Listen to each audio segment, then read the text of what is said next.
Je suis complètement dégoûté de ce match. Salut à tous, c'est Asial. On se retrouve pour une nouvelle vidéo. Déjà d'avance, je suis désolé, je suis un peu malade. On va débriefer ce classico entre Marseille et Paris en Coupe de France. Bien évidemment, dégoûté, rien de plus à dire. Aujourd'hui, franchement, je vais parler. Je pense que ça s'entend, je suis désolé si je suis malade, j'ai une voix un peu de merde, je m'en excuse. Mais là c'est trop. Et c'est d'ailleurs pour ça qu'il n'y avait pas trop de vidéos ces derniers temps, c'est parce que je me suis chopé une bonne grippe. Mais bref, on va parler du PSG. Déjà, je vous ai affiché la compo d'avant, je vous le dis, j'ai pas compris. J'ai pas compris pourquoi mettre cette compo. Je sais que ça fait un moment que Galtier essaye de mettre un 4-3-1-2 ou un 4-4-2 losange, mais avec les manques que t'avais aujourd'hui, t'avais pas Mbappé, etc. Pourquoi mettre cette compo? Vitinha en 10, c'était une catastrophe. On va en parler après, mais déjà d'avance, avant le match, déjà, je me suis dit, avec cette compo, je comprends pas trop. Mais bref. On va passer un petit peu, on va débriefer un petit peu tout le match. Ça commence très très vite, grosse intensité dès le début, avec cette action de jeu qui peut faire débat. J'ai vu que ça a fait un peu débat. Pour moi, personnellement, je sais pas si je suis biaisé parce que je suis supporter parisien ou pas. Mais j'estime qu'il n'y a pas pénalty. Voilà. Après, il n'y avait pas la VAR. Sûrement qu'avec la VAR, il y aurait eu pénalty.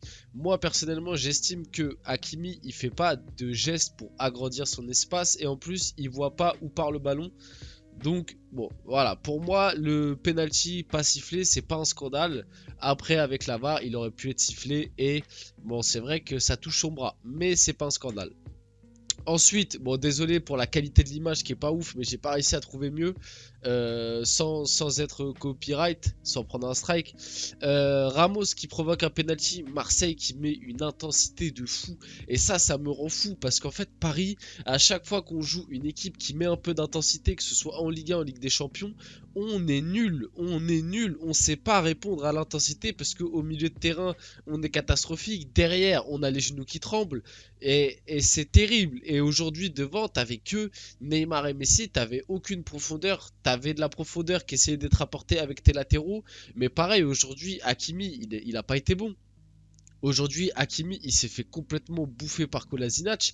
Et de l'autre côté, t'as Nuno Mendes qui certes a fait deux trois différences. Mais pareil, Nuno Mendes, t'as eu des 1 contre 1 à jouer, tu les as pas joués. Et aucun Nuno Mendes a joué aucun 1 contre 1. Alors je sais pas si c'est parce qu'il revient de blessure, qu'il n'est pas encore apte à 100% ou quoi, mais c'est terrible. On se fait complètement bouffer. Marseille qui obtient un penalty logique. Donc là, si vous voyez pas, c'est under. Ramos qui fait faute. Il y a penalty, rien à dire. Alexis Sanchez transforme le penalty assez logiquement, bien tiré, contre-pied parfait. Vient la... Non, j'allais dire vient la mi-temps, mais non. Non, puisque Sergio Ramos vient égaliser sur corner avec cette magnifique célébration, alors que Ramos fait une première mi-temps pas ouf. On va pas se mentir que la première mi-temps de Ramos c'est pas ouf. Il provoque un penalty. Il a souvent été dépassé en vitesse. Il marque, certes, beau but. Il se rattrape bien sur corner. Mais bon, faire cette célébration à ce moment-là du match, tu fais 1-1 contre Marseille. Là-bas en plus, tu fais un match pas ouf et tu fais une célébration comme ça. Moi personnellement, j'ai pas trop apprécié. Mi-temps. Galtier qui on pouvait se dire à la mi-temps allait faire peut-être des petits ajustements tactiques. Non, non, bah rien du tout. Début de seconde mi-temps, pareil, je suis désolé, la photo est un peu floue, je suis désolé, j'ai pas trouvé mieux. Pardon, excusez-moi. Pareil, début de deuxième mi-temps, Marseille qui asphyxie complètement le PSG. Paris qui... je vais remettre l'ancienne photo parce que celle-là est vraiment trop floue. Je m'en excuse. Mais Paris qui se fait complètement asphyxier début de seconde mi-temps. On voit pas le jour, aucune ressortie de balle au milieu de terrain. On s'est fait marcher dessus. Vitinha, Ruiz, même Danilo, hein, ça s'est fait marcher dessus un peu moins Danilo que les deux autres. Il y avait que Verratti qui, par des moments, avec quelques éclairs de génie, quelques qualités techniques, arrivait de temps en temps à ressortir le ballon. Mais même Verratti ce soir a été en difficulté pour vous dire à quel point aussi, faut le dire, ce soir la prestation parisienne est catastrophique, mais la prestation marseillaise est très bonne. Et bravo à vous les Marseillais, honnêtement, ça me fait chier de le dire, je veux pas faire le mytho, ça me fait chier de le dire, mais ce soir à Marseille, ils méritent mais largement leur victoire. On s'est fait bouffer. On s'est fait bouffer et c'est pas normal. Et attendez, parce que là je débriefe tranquillement le match, mais après je vais régler des comptes. Bref, donc Malinowski qui met le 2-1, largement mérité. Marseille nous bouffe en début de seconde mi-temps. Galtier qui, sur le 2-1, on dirait qu'il célèbre, limite. Hein, voilà, le point levé, on dirait une célébration, mais non, il est pas content. Hein. Voilà, Galtier qui... Alors ça, c'est un truc qui me fait rire avec Galtier, je l'ai notifié, vous voyez, j'ai mis une petite image de Tudor, et la différence avec Galtier.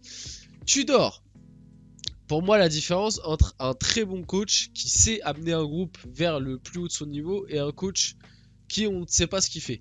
Tudor, je l'ai vu, les 90 minutes, bord pelouse, à pousser son équipe, à donner des instructions, à rappeler ses joueurs quand il le fallait, à leur dire quoi faire, à quel moment, les aider tout simplement, les aider à avancer sur le jeu, les encourager, etc. Bref, vous m'avez compris, Tudor fait un travail très très bon à Marseille. De l'autre côté, t'as Galtier qui est sur le côté, main dans les poches. On sait pas ce qu'il fait, il dit pas grand chose, ou quand il parle très souvent, les instructions qu'il donne, vous remarquerez, il les donne que aux gens qui sont près de lui. Voilà, il donne pas trop d'instructions. Et après, il s'assoit, il prend son petit calepin. Je sais pas ce qu'il note dessus, il doit pas noter grand chose, puisque au final, moi je me suis dit, ah, il note des trucs, etc.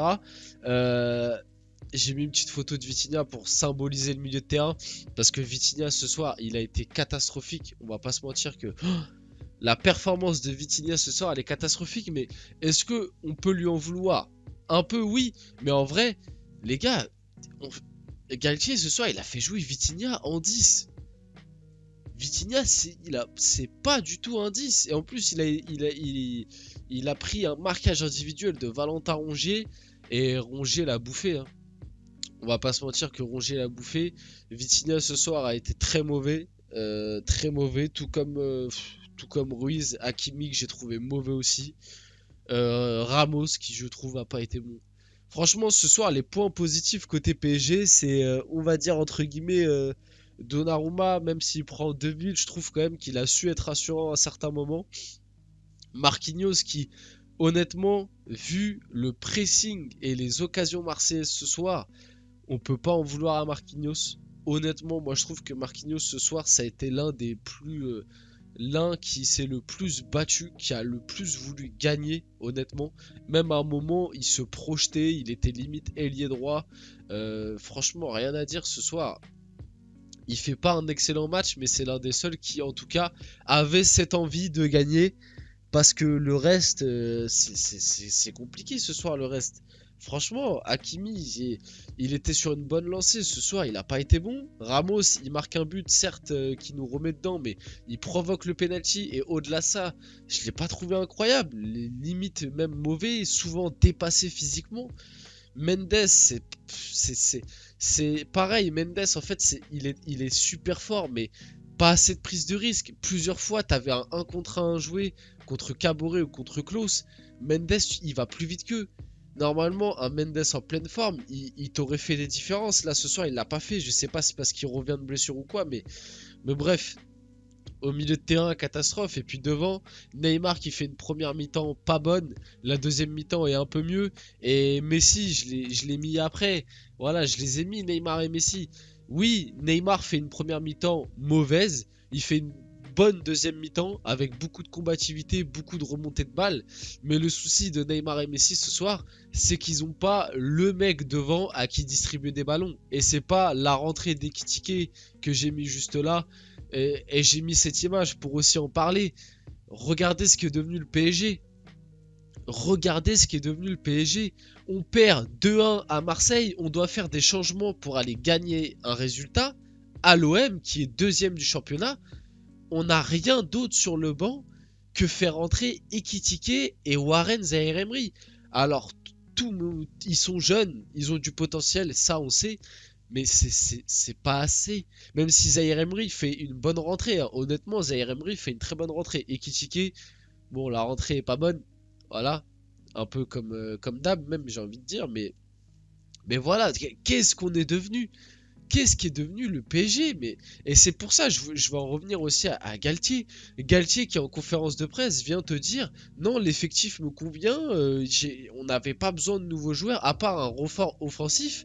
Alors certes, il fallait peut-être un renfort offensif, mais déjà, si tu n'avais pas de renfort offensif, Pourquoi vendre Sarabia? Je comprends pas trop l'intérêt, même si Sarabia était pas bon. Mais au moins ce soir, tu fais rentrer un Sarabia. Sarabia, ce soir, il aurait pu peut-être apporter quelque chose. Je sais pas, moi, tu tentes un truc. Là, on a personne à qui faire rentrer devant à part Ekitike. On n'a pas d'attaquant. Au milieu de terrain, on fait rentrer Zaïre Emery qui a 16 ans.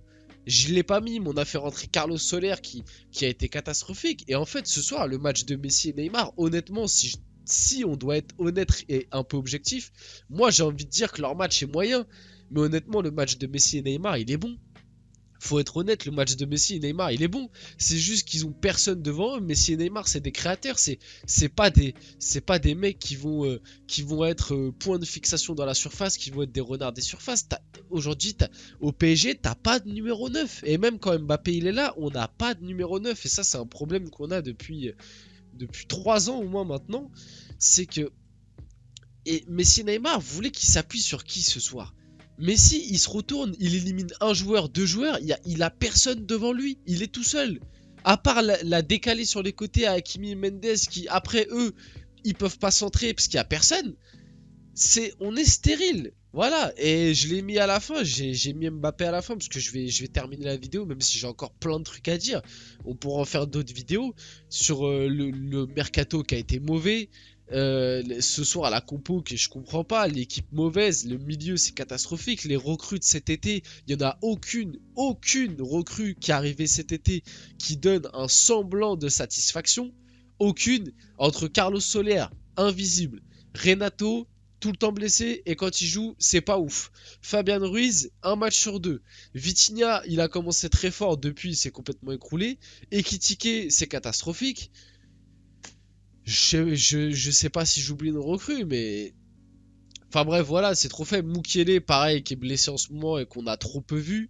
Et quand il a joué, c'était pas tout le temps. Enfin voilà, moi franchement n'hésitez pas à me dire ce que vous en avez pensé dans les commentaires, tout ça.